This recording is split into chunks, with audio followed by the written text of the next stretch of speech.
This is a follow-up to a recent video I did on the aiming issues in Halo the Master Chief Collection.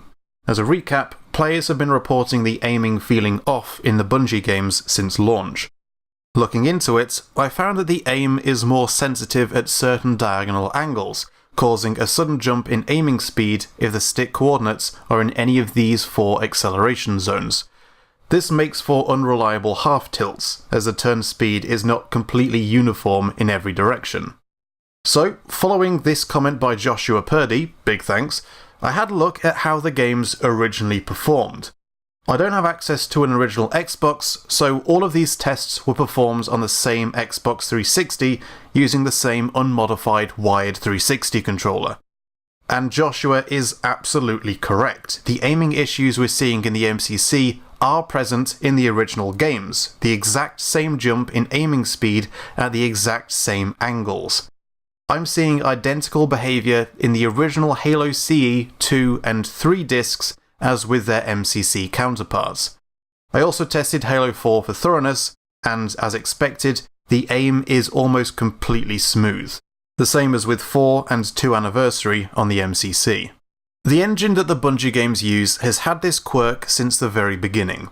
Halo CE was one of the first games to use twin-stick aiming, a system that has been refined somewhat over the last 15 years. Interestingly, the first Halo game to fix these acceleration zones was Halo Reach. But for the first 3 titles, however the Halo engine processes aiming, something about it causes this non-uniformity. And given how most gamers are used to the smooth aiming of modern shooters, this jump back in time makes the more rough-hewn aiming stand out.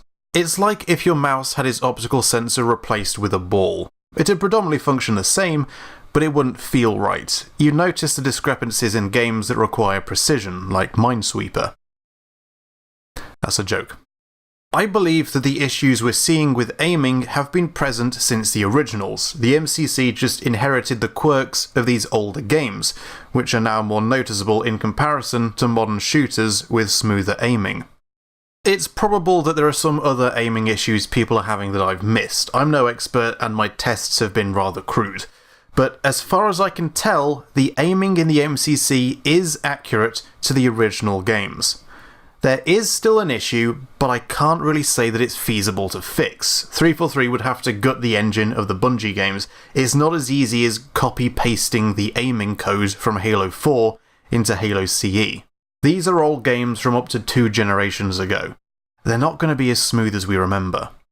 What I would suggest is this. Start up a custom game and slowly spin the stick around in a little circle, about half tilt. Try to get a feel for where these acceleration zones are. See if you can zigzag in and out of them. Map out the zones in your mind. The best we can do is learn where they are, so that in a game it won't throw you if the screen darts around. Learn the quirks and lessen the impediment. If you want to read more on the subject with better diagrams than I could ever hope to make, check out this Waypoint thread by Eternal Dahaka and his earlier Reddit thread, both in the description. It's mostly about dead zones and other imperfections, but you can also see the acceleration zones, what he calls acceleration jumps, though he notes that this is difficult to test for verticals and therefore his data is incomplete. But you can definitely see those indicative zones in the diagonals, both in the original games and in the MCC. And look, Halo Reach and Halo 4, as we tested, have no such problem. Both links are seriously well worth a read. Well, I think we got to the bottom of that. This'll probably be my last word on the subject, but join us next time for a look back at what happened to F-Zero just as soon as work dies down a bit. My name is Stefan, thank you for watching.